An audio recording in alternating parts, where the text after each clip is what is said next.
Pekan Olahraga Nasional PON 21 di Aceh dan Sumatera Utara banyak disorot karena sejumlah fasilitas venue bermasalah. Bagian atap venue menembak nomor 10 di wilayah Matai, Aceh Besar, ambrol. Talang air jatuh bersamaan dengan plafon di venue menembak. Peristiwa itu sontak mengejutkan atlet dan ofisial yang ada di lokasi itu.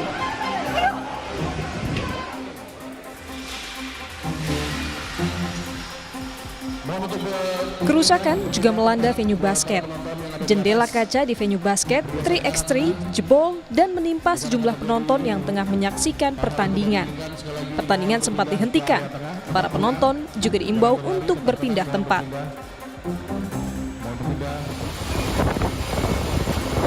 Angin kencang disertai hujan menerjang area venue Panjat Tebing yang berada di Kompleks Stadion Harapan Bangsa. Tenda dan beberapa fasilitas yang berada di area venue Panjat Tebing rusak. Kemarin itu beberapa tenda roboh, termasuk tenda kami dari Kalimantan Timur itu sangat roboh, sangat rusak, dan semua beberapa tenda itu terbangan semua. Sebelumnya akses menuju venue voli di Deli Serdang, Sumatera Utara yang berkubang juga ramai dikritik. Namun perbaikan langsung dikebut. Bukan dianggap PON ini main-mainan. Berlakukan dimanapun itu berlaku. Tak hanya soal venue, kritik juga menyangkut asupan makanan bagi atlet, ofisial, dan wasit dari berbagai daerah.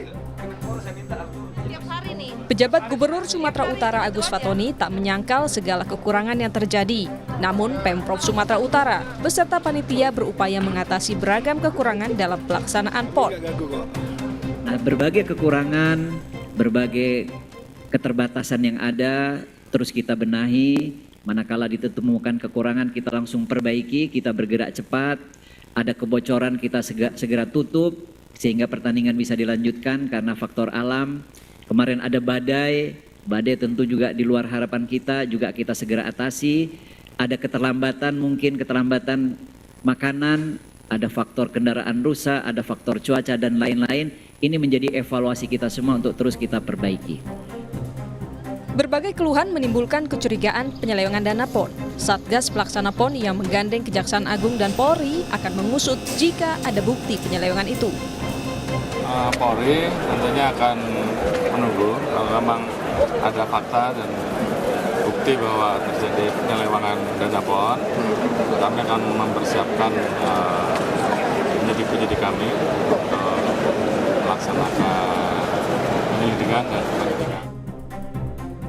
Data Kemenpora, penyelenggaraan pesta olahraga multi-event 4 tahun sekali itu menelan anggaran total 3,94 triliun rupiah, yakni 2,2 triliun rupiah dari APBN Aceh Sumatera Utara dan 1,7 triliun rupiah dari APBD Aceh dan Sumatera Utara. Tim Liputan, Kompas TV. Satu hari jelang penutupan Pekan Olahraga Nasional ke-21 Aceh Sumut, penyelenggara tak menampik segala kekurangan sepanjang kompetisi. Kita bahas hal ini bersama pengamat olahraga Muhammad Kusnaini. Bung Kus, selamat sore. Selamat sore, Bung Tifal. Di opini yang terbentuk di publik sampai di media sosial menyatakan bahwa dari segala infrastruktur dan kompetisi yang berjalan di PON, ini yang paling banyak dalam tanda kutip dramanya. Anda juga merasa demikian? Sebetulnya di setiap penyelenggaraan PON itu kekurangan-kekurangan seperti ini selalu ada ya. Itu bukan hanya terjadi sekarang ya. Itu terjadi di PON-PON sebelumnya. Hanya saja memang semakin hari kan publik semakin aware, semakin penuh perhatian, apalagi ini era media sosial, segala kekurangan itu kan kemudian diangkat ke ruang publik dan kemudian menjadi pembicaraan publik. Itu persoalannya. Tapi secara umum memang persoalan PON ini akan selalu berulang dari tahun ke tahun kalau formatnya selalu seperti ini. Jadi PON itu lebih banyak sekarang ini nilai sosialnya lebih tinggi dibanding nilai olahraganya. Itu yang menjadi persoalan. Gengsi sosialnya itu jauh lebih besar ketimbang materi olahraganya. Karena itu saya mengusulkan sebetulnya kalau mau diselenggarakan PON ini dengan format seperti sekarang, bergiliran di berbagai provinsi, itu sebaiknya digilir saat ini digelar di luar Jawa, besok di Jawa dulu. Berikutnya baru luar Jawa. Karena kalau di Jawa itu infrastrukturnya lebih siap. Sehingga kekurangan-kekurangan itu akan menjadi minimal. Waktu yang bisa digunakan oleh tim tuan rumah juga lebih panjang. Mengejar prestisenya karena menjadi tuan rumah itu kesan menurut Anda? Iya, betul. Jadi seperti yang saya bilang tadi, nilai sosial sebagai tuan rumah itu jauh lebih besar daripada aspek olahraganya. Jadi kalau kita bicara aspek olahraganya begini, kalau tuan rumah itu ditetapkanlah katakanlah sekarang Sumatera Utara, itu harusnya infrastruktur itu udah selesai 2 tahun yang lalu. Dan 2 tahun yang lalu itu sudah mulai dilakukan yang namanya tes event. Jadi ini jangan stadionnya besok mau dilakukan upacara penutupan, stadionnya masih diaspal, lapangan di dalamnya masih diberes-beres. Jadi kok saya minggu yang lalu datang ke stadion di Sumatera Utara dan saya melihat bahwa kesiapannya masih jauh. Dan itu menunjukkan bahwa ini semuanya jadi serba dadakan. Harusnya 2 tahun yang lalu sudah ada tes event di tempat ini. Harusnya 2 tahun yang lalu sudah ada tes event di venue bola voli, di venue martial art. Semua sudah melakukan tes event. Sehingga kekurangan-kekurangan itu bisa diketahui pas penyelenggaraan PON-nya nggak ada lagi kekurangan. Nggak ada lagi masalah bocor, nggak ada lagi masalah terlambat makanan, nggak ada lagi masalah distribusi konsumsi. Karena ada tes event. Itu kalau kita bicara dari aspek olahraganya. Cuma ini kan aspek olahraganya sekarang ini lebih dikesampingkan. Yang lebih menonjol itu aspek sosialnya. Nah, ditambah lagi anggaran yang dimakan juga tidak main-main, 3,94 triliun rupiah. Kita juga tampilkan data dari rincian anggaran yang dikeluarkan untuk pelaksanaan PON ke-21 ini. Dari angka 3,9 itu ditambah dengan drama-drama yang muncul belakangan ini, Bungkus, Anda melihatnya bahwa angka itu kurang untuk pelaksanaan PON? Sebetulnya angkanya cukup menurut saya, tidak berlebihan juga. Cuma memang persoalannya adalah angkanya seolah menjadi tidak bermanfaat karena banyaknya persoalan yang muncul. Padahal begini Mas, jadi olahraga di Indonesia itu memang tidak boleh dilihat semata dari aspek olahraganya. Sama seperti perbincangan mengenai kalau persoalannya begitu banyak apa masih perlu ada PON sih? Menurut saya PON itu tetap diperlukan bagi Indonesia. Karena PON itu bukan sekedar punya nilai olahraga, tapi nilai-nilai sosialnya itu juga masih penting. PON itu yang pertama menjadi kesempatan untuk yang namanya pemerataan hasil-hasil pembangunan.